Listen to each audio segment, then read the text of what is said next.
Hey there, this is Natalie, and if you're watching this video a long time after it was uploaded, please ignore the fact the mansion I'm in seems to be haunted.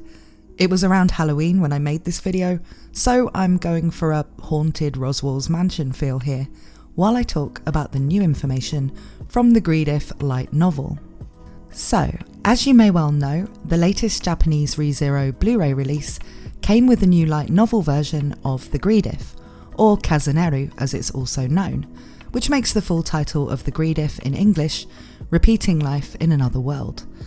At around 4 times the length, this light novel shows how things lead up to what we saw in the existing web novel version of Kasaneru. The web novel version of the greedif, which is fully translated at Witch Cult Translations, and which I have a full video summarising and analysing if you want to check that out, is now just the end of the story. The original web novel version covers just one single day, and shows how the relationships Subaru has with other characters are different after he's been in the contract with Echidna for a while, and in doing so, tells us how things like the end of Arc 4 and the main situation in Arc 5 were dealt with under Echidna's guidance. Where we know how these things transpired without the contract from the main route, it becomes evident that contracting with Echidna leads to many thousands of times more deaths for Subaru just to get this far, and that Subaru's relationships with others are much worse. Arc 6 also never happens, and we end the story with Echidna believing that something important is about to happen, due to Subaru's save point having moved to that day. He discovers this by having Elsa kill him, just so he can go back and tell Petra whether or not it would rain that day, by the way. Now, I made my video about the web novel greedif before Arc 7 started coming out, but looking back now, I would speculate that perhaps the important thing about to happen here is actually an outcome of Arc 7, had the situations played out without Subaru's involvement. I won't spoil anything about Arc 7 here, but it is possible to speculate that this could be a war. But the new light novel version of Kasaneru gives us a lot more detail about what would happen if Subaru had accepted Echidna's contract, and in doing so, it provides some very intriguing information about a character who didn't really appear in the web novel version, and who has only made small appearances in the main story. This character's mere existence will be a spoiler if you're anime only, as he doesn't appear in the main story at all until Arc 5. So turn back now if you don't want to know about him until he shows up in the anime, though he was in the Oni Sisters of the Hidden Village prequel novel, so you can kind of think of him like Frederica, as a character who's been relevant to the story for a long time, but just doesn't really have any interactions with Subaru until the Amelia camp moves to the mansion where some of Roswaal's relatives are currently living at the end of Arc 4. That is to say, he's Roswaal's butler, Clind. Now, before I get into what's in the new greedif light novel about Clind and what it could possibly mean for the main route, it's worth talking about what we already knew about him. Clind comes across as a bit sketchy in all honesty when he's first introduced in the main story, because he outright says he loves little kids, and it doesn't seem like it's in an entirely wholesome way. He says he likes both boys and girls, but only when they have the innocence of childhood. Aside from that though, he is helpful, and despite having a strange speech quirk where he says a single word relating to the sentence he just said at the end of speaking, comes across as a professional and polite butler who is extremely competent. If anything, he's a little bit too competent, to the point where you can tell he's not a normal person. He seems to have every possible skill you can think of, for instance. It's him that teaches Subaru parkour, and how to use a whip. The whip in question is a weapon Subaru chooses to train with because he thinks, from his experience of kendo in our world, that he couldn't become good enough with a sword for it to really be useful to him here. It's not some kinky thing. We also know from Oni Sisters, which takes place when young Rem and Ram first go to live at Roswaal's mansion, where Frederica is serving as a young maid, that he and Frederica know each other well. Frederica seems to be a bit disgusted with him, but it kind of feels more complicated than that, perhaps like she may have once had a crush on him or similar. We also see that he's quite close to Roswaal, and may even be his confidant for a lot of the things Roswaal doesn't talk about with other people. This is also highly sus, because given what we know about Roswaal, for him to discuss things with his butler it would seem very likely that that butler was in on things too. It should also be noted that Roswaal usually picks his stuff from demi-humans, as he had been using training demi-humans and then employing them in his family's mansions as a way to help them out. No, this doesn't seem to be similar to the reason all the servants of the Boreas Grey Rat house in Mushoku Tensei are beast people. Roswaal seems to have become a benefactor to demi-humans in general, looking after the sanctuary as well as training and hiring them. Probably a duty entrusted to him by Echidna, but it may just be that he genuinely feels bad about the way demi-humans are treated, and since he needs staff anyway, it doesn't affect anything else he's doing to help them. Clind, however, is human, so that also points to there being a reason why Clind is the butler, rather than him being someone Roswaal hired via his normal processes and then became close to over time. Now, the first time we see it confirmed that Clind does indeed have an important relationship with Roswaal and does indeed have some special abilities is in a side story that takes place between arcs 4 and 5, called Golden Siblings. I haven't been able to find a translation of this, or even the original Japanese to read a machine translation, where I'm not great at searching in Japanese, and this was an officially published side story rather than web novel content, so would be the kind of thing people would get copyright issues with if they posted it in Japanese. So it wouldn't be trivial to find, even if I was better at Japanese Googling.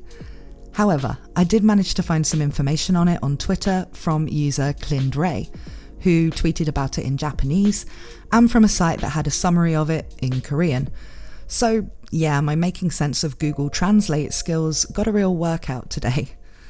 According to the Korean post, and I'll link to that as well as Clind's Twitter in the description, there is a story where Garfield gets involved with a character called Leonardo, who is researching people with special blood, given this is something Garfield and Frederica both have. This guy wants to experiment around the connection between people being able to use special abilities due to their blood rather than the use of magic, as far as I can tell. At some point in the story, there is a fight against this Leonardo person, and Clind ends up battling him. Clind wins this fight by using a movement involving clenching and unclenching his fists, which causes his opponent's arms to be somehow crushed at the joints, like properly flattened. Basically, Clind has an authority, and that's going to become important again in the new greedif. It is also confirmed in the Golden Siblings story that Clind has a contract with Roswaal to protect his property, but the price Roswaal pays for this isn't stated in this story, so as suspected, they don't have a normal master and butler relationship. So, to the Kasaneru IF light novel. As with the Golden Siblings story, this is not something people can safely translate and post on public sites, where it is an official light novel rather than unlicensed web novel content, and it's not that easy to get your hands on anyway to read as machine translations, where it was one that was bundled as a physical copy with the Blu-ray release, and an exclusive, rather than just a novel you can buy a copy of normally.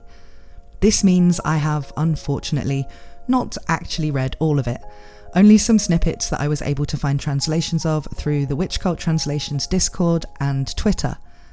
If there ever is a full English translation, I'll make a video about the whole thing, but for now I'm just focusing on the Clind stuff, which I was able to find quite a lot of information about, and a translation of an important snippet through Twitter accounts like Clind, who I already talked about, Ice from Witch Cult Translations, who's on Twitter as Lorem Ipsum Verb, and I'll link to his Twitter in the description as well, along with Ringo Tashi, who has translated a couple of prologue chapters from the new light novel. Clind basically summed up a lot of the new information regarding Clind in Japanese, and so I'm going to go point by point and talk about both that information and what I think it could mean for Clind's role in the main story. The Ifrit is, as always, non-canon, but compatible with the canon, meaning anything it reveals about a character, such as abilities, and their feelings towards other characters if they date back further than the point where the Ifrit diverged, will be the same in the main story too. As you'll see then, this exclusive light novel, which could well never get an English translation, actually includes a lot of information about Clind that will no doubt come into play later, or even in the endgame of the main story. This may seem a bit unfair, but Tappei does do this a lot. He doesn't shy away from foreshadowing, hinting at, or even straight up revealing important things in exclusive side content, as has been the case with many of the shop's special side stories. This makes them good. I mean, so much of the side content feels like stuff you really want to read to get important new details, rather than just cute extra stuff. It's never the case that you need the information to understand the main story, but you can find all kinds of stuff that's often quite a big deal in exclusive side content. This is fairly normal marketing and great if you live in Japan and can get your hands on and read the content the intended way, but naturally it kind of sucks for the non-Japanese speaking fans, so we kinda have to do our best to get our hands on the information and share it around the community.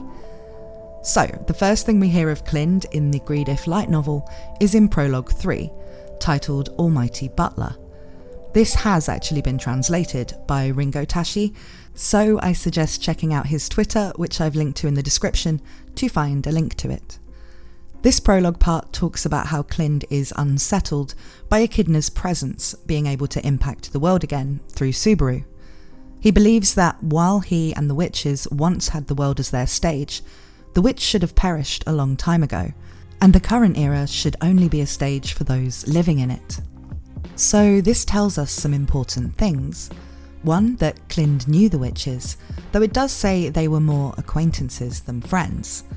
Secondly, Clind was alive during the Age of Witches 400 years ago, though we may have some theories as to how that could be.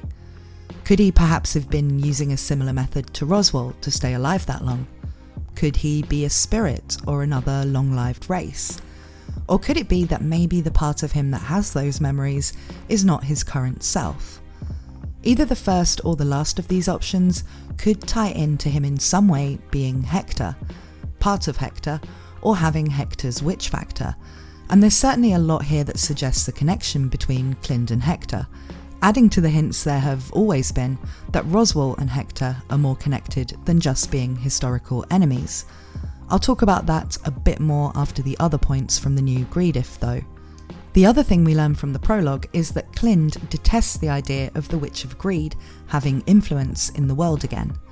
This is his motivation for the next stuff we see about him, which comes from chapter 3. For this part, I am only referring to Clind Ray's notes and some tweets from ICE, because there isn't an English translation yet, or even a transcription of the Japanese that I can machine translate, where this novel was only available as a physical copy, though I've been told that the transcription is being worked on. So, in this chapter we learn that Clind has killed Subaru using his authority so many times that it's in the 4 digits. Subaru tries to discover through trial and error and asking different questions a way to defeat him, much as he did with Petaljuice in the Pridif, dying every time. Clind is killing him because of Echidna, though when Subaru does manage to finally beat him, Clind says that the one he should have feared most was not the witch, but Subaru himself. Here we learn more about his contract with Roswaal. He protects Roswaal's property, and his price for doing this is a joint battle against a powerful enemy. This enemy is said to be an enemy of Roswaal's too, but we can only speculate as to who it could be. On one hand, there's Hector, but it seems like there's already too much pointing at Hector now being a part of Clind, Roswaal, or both, that if it is him, there are going to need to be some extra steps we don't know about yet to explain what Hector even is now. The only other powerful character we know Roswaal intends to kill for sure is Volcanica, but we don't know for sure if that's because Volcanica is actually his enemy, or because he wants something that can only be obtained by killing Volcanica. If Roswaal does genuinely hate Volcanica, we don't know why, and so we have no hope of guessing why Clind might hate him too, but he would seem to be the kind of enemy Roswaal or Clind couldn't defeat alone, making this pact seem like a good idea if they did both want to kill the dragon. As a reminder, this relationship between Roswaal and Clind does predate the point where the IF diverges from the main story by a very long way, and so what we're learning here from Kasaneru is also going to be the case in the canon route. Subaru, having learned things about Clind from his many tries at finding his weaknesses, takes Anne Rose, a young girl who's a relative of Roswaal's, who Clind is very fond of, hostage, though this alone isn't enough. Clind prioritises getting rid of Echidna over Anne Rose, but Subaru also makes him fight Frederica. Initially, he can't do anything against her. He is very close to Fred, but also as Roswaal's employee, she counts as some of the property he's contracted to protect. Pushed to his limit, he does go as far as crushing Frederica's limbs with his authority, but he won't kill her. He tries to kill Subaru, but he says that if he kills him, Frederica will die. On this attempt, Subaru succeeds in killing Clind. His weakness was Fred, not Anne Rose or Roswaal.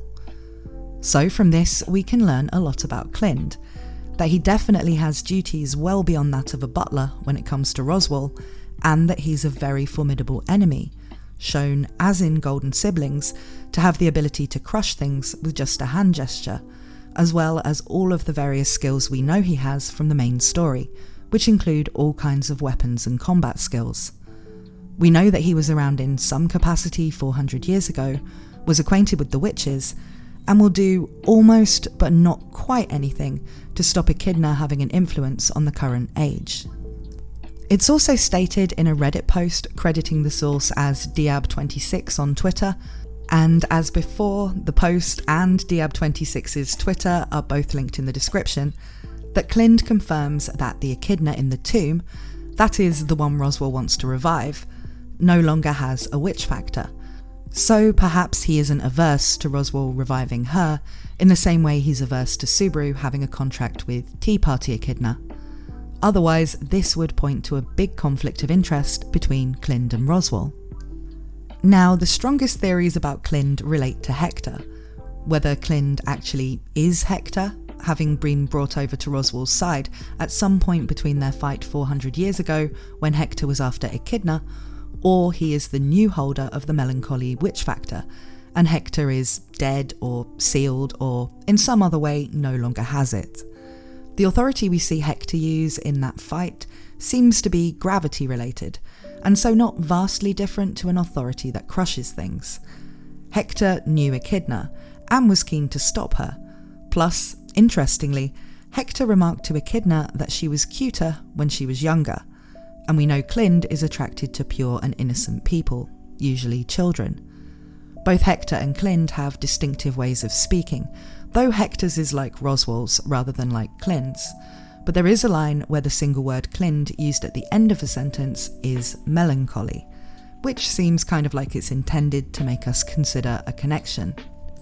However, Roswaal has also had a lot of things about him that suggest Hector is actually inside him, in a totally non-sexual way. Before meeting Hector, as we saw in Season 2, the original Roswaal didn't dress like a clown, and he talked fairly normally. Hector dressed like a jester, and used a similar speech pattern to what we see from the current Roswaal.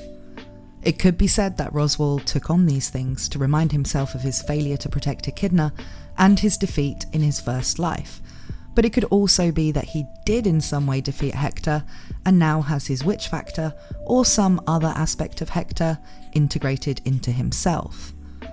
Roswaal doesn't seem to have an authority.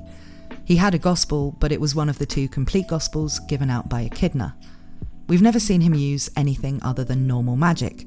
He's just so highly skilled and has kind of selectively bred the bodies he inhabits to be well equipped to use all of the elements and plenty of mana, as well as having 400 years to study and practice, so he can do things most magic users can't do by combining different elements, such as flying or changing the weather. It would seem he wouldn't need an authority to be able to do the kind of thing Clind can do.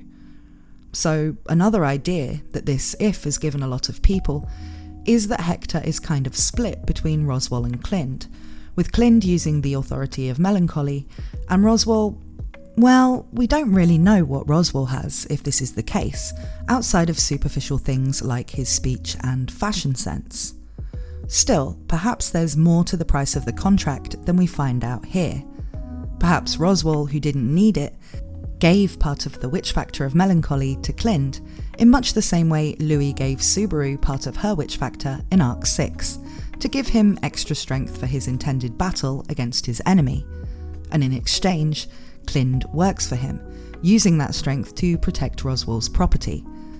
It does seem strange that all Clind is getting in return for serving Roswaal for all this time is Roswaal helping him fight someone Roswaal considers an enemy anyway, so it would make sense if there was a bit more to it than that, and this could be it. Though if Roswaal did make a deal like that, it would likely be that he was operating under the guidance of the gospel at the time. Another thing that seems a bit odd is that Clind is supposed to protect Roswaal's property, and Clind is alive in the main route, but when we first see him in Arc 5, Roswaal has actually lost quite a lot of property, most notably his most important possession, his gospel, which as far as he knows was completely destroyed by Ram, but also an entire mansion, and the Forbidden Library, which I guess wasn't technically his property, but still, quite a thing to lose. Clind wasn't in the sanctuary or at the original mansion at the time, so couldn't be blamed for letting that happen, but if Roswaal's real intention with Clind was to have someone strong to defend his important stuff, then it seems strange that he'd have him be off at another Mather's family mansion, rather than either by his side or in the location where most of his stuff is. It is a contract, which we know is very important in this world, rather than just an agreement to serve him. So it seems odd Roswaal would have something like that in place for a kind of vague, if someone tries to damage my property and you just happen to be there, protect it type of thing. It seems like if that was truly what he wanted Clind around for, he'd be using him more. There definitely feels like there's a lot more to all of this. But what do you guys think about Clind and about this new information from the greedif light novel? Let me know in the comments. As always, thank you to my supporters on Patreon and to everyone who supports my channel by subscribing, watching my videos, and interacting with me in the comments. I really appreciate it. Thank you so much for watching, and I hope to see you again very soon.